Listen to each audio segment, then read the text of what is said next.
Okay class, आज हम discuss करने जा रहे हैं 6.2 के और केसेस पर। और 6.2 की जो और केस हैं हमारे पास वो डिपेंड करते हैं n इज इक्वल्स टू 1/2। तो n इज इक्वल्स टू 1/2 वाली कंडीशन किस तरह आपने समझनी होगी या किस तरह आप उसको आइडेंटिफाई करोगे या कितने उसके फॉर्मूलाज हैं। तो सबसे पहले आइए जरा उस पर बात करें। n is equals to 1/2। तो याद रखिएगा n इज इक्वल्स टू 1/2 की जो कंडीशन है बच्चों, वो हमारे पास आप कैसे पहचानोगे कि ये जो n होगा ये होगा पॉजिटिव में, जबकि दो जो कंडीशन हमने डिस्कस करी थी उसमें n नेगेटिव में था, -1/2 के साथ। तो आइए जरा फॉर्मूला लगा देते हैं यहाँ पे। फॉर्मूले में हमारे पास होगा अब ये के integral of a square minus x square dx is equals to 1/2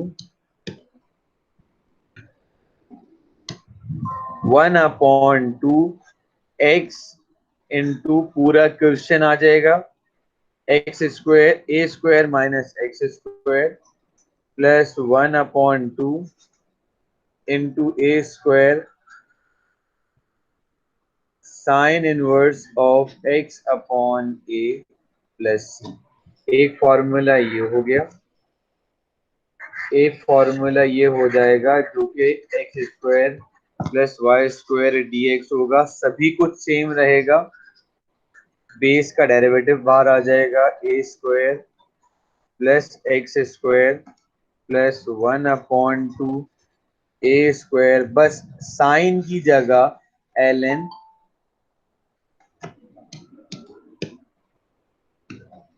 बस अब आपने यहाँ पर साइन की जगह l n x plus question और प्लस सी लगाना होगा। और आखिरी कंडीशन है आपके पास, और ये 6.2 आपकी फॉर्मूले के अकॉर्डिंग तो हो गई कंप्लीट। बस मैं आपको इनकी एप्लीकेशन सिखा देता हूँ।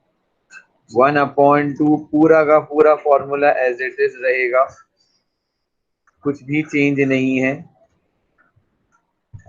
बस यहाँ पे माइनस है तो यहाँ कितना आ जाएगा, माइनस का 1/2 ए स्क्वायर एल एन और आपका पूरा क्वेश्चन आ जाएगा,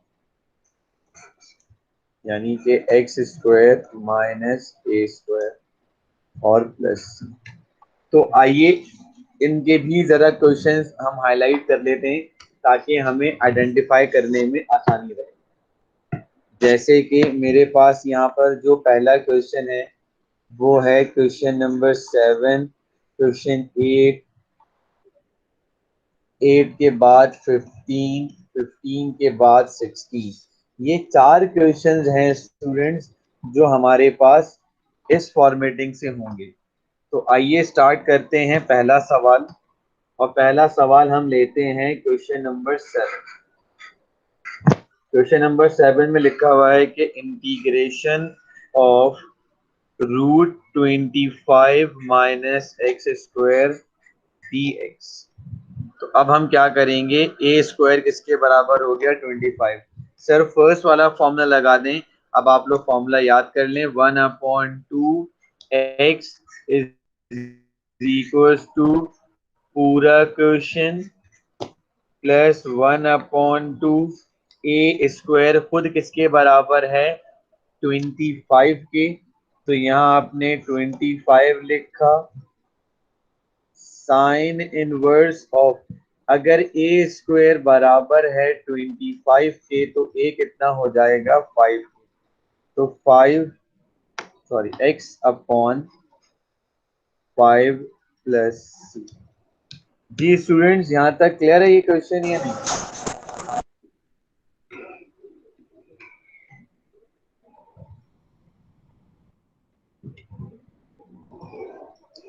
तमाम स्टूडेंट रिस्पॉन्ड करें कि यहाँ तक बेटा बात क्लियर है या नहीं।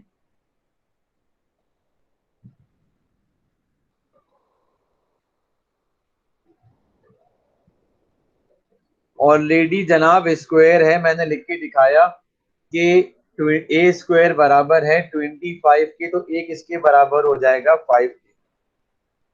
मैंने यहाँ देखें लिख के दिखाया है बेटा। ये तमाम लोग बताइए, गर्ल्स आप लोगों को बेटा क्लियर है, बॉयज आप लोग भी बताइए बेटा, ताकि फिर हम आगे चलें।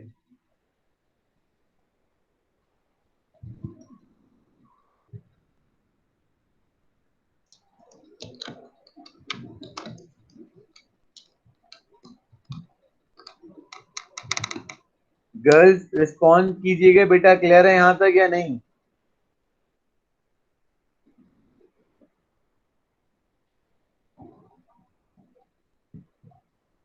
ठीक है बेटा, अब हम चलते हैं आगे की तरफ।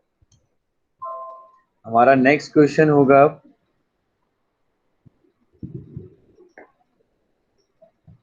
अब हम लेते हैं यहां से क्वेश्चन नंबर 8। आप लोग कर लीजिएगा, मैं आपको कराता हूं 16।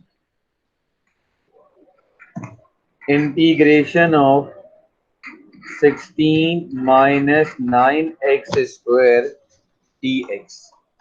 तो बेटा सबसे पहला काम आप क्या करोगे, मल्टीप्लाई एंड डिवाइड किससे कराओगे, 9 से। तो ये मल्टीप्लाई करवाया तो ये यहाँ से डिवाइड हो जाएगा।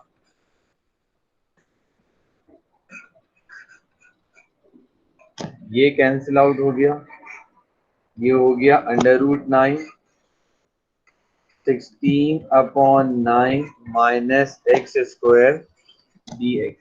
9 का मतलब हो जाता है √9 का मतलब हो जाएगा 3।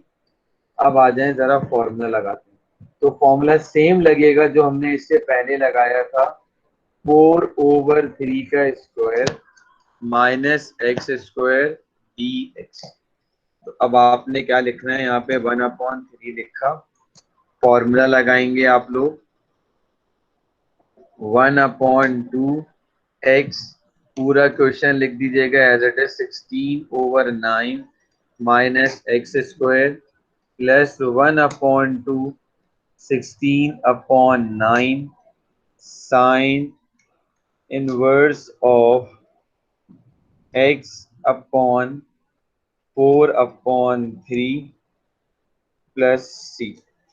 तो इसे मजीद सिंप्लीफाई करते हैं तो ये हो जाएगा 3/2x into 16x square minus 9। अब ये 3 इससे ही मल्टीपल हो जाएगा और इससे भी मल्टीपल हो जाएगा।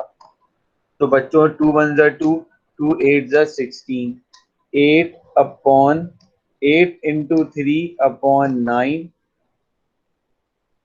Sine inverse 3x/4 plus c। तो ये हो जाएगा 3x 16 minus x square upon 9 into 3, sorry upon 3, 3 1 जा 3, 3 3 जा 9, 8/3 sign inverse of 3x/4 plus c।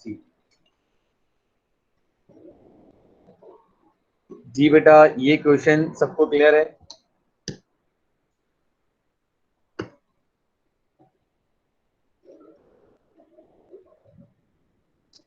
ये क्वेश्चन सबको क्लियर है भाई? यस या नो में रिस्पॉन्ड कीजिए। सिर्फ फॉर्मूला आइडेंटिफाई करना है और कुछ भी नहीं है बेटा। यहाँ पर आप सिर्फ एक फॉर्मूला आइडेंटिफाई कर लीजिए, कोई इसमें रॉकेट साइंस नहीं है। जैसे कि मैं ऊपर चला गया, मैंने देखा कि √x² a square minus x square, तो यहाँ पर पहली बात जो है, the coefficient of x square should be 1। अगर आपने फर्स्ट लेक्चर नहीं देखा तो आप उसको देख लें, तो आपको आइडिया हो जाएगा। मैंने इसमें सिखाया था कि the coefficient of x square should be 1। अगर x स्क्वायर कोफिशिएंट 1 नहीं हुआ तो आप क्या करोगे, जो नंबर होगा उसी से मल्टीप्लाई और डिवाइड करोगे। तो मैंने यहाँ पर इसको 9x स्क्वायर है, तो मुझे यहाँ पर x स्क्वायर के साथ अगर 1 बनाना था तो मैंने मल्टीप्लाई करवाया 9 से, और मैंने ईच टर्म को डिवाइड भी करवाया 9 से। तो √9 अलग हो गया और ये सब अलग हो जाएगा। अब देखिए, ये पूरी चीज देखिए और ये फॉर्मूला देखें, पूरा कर गया सेटिस्फाई।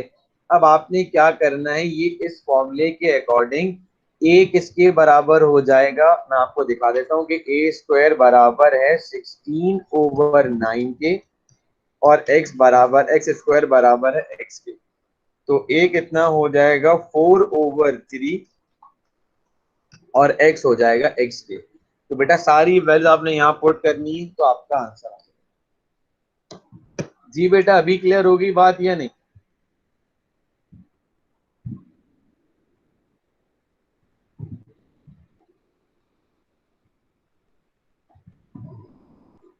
थोड़ा सा डिफरेंस है बुक में, क्योंकि बुक वालों ने यहाँ पर थोड़ा सा एक अलग मेथड लगाया है, बट आप चेक कर लेगा सारे आंसर एंड में वही बन रहे हैं, टेंशन वाली बात नहीं है। तो बेटा ये आपकी 6.1 और 6.2 दो एक्सरसाइज हो गई अल्हम्दुलिल्लाह पूरी। तो अब हम इसके बाद बात करते हैं 6.3 पे बात शुरू करेंगे।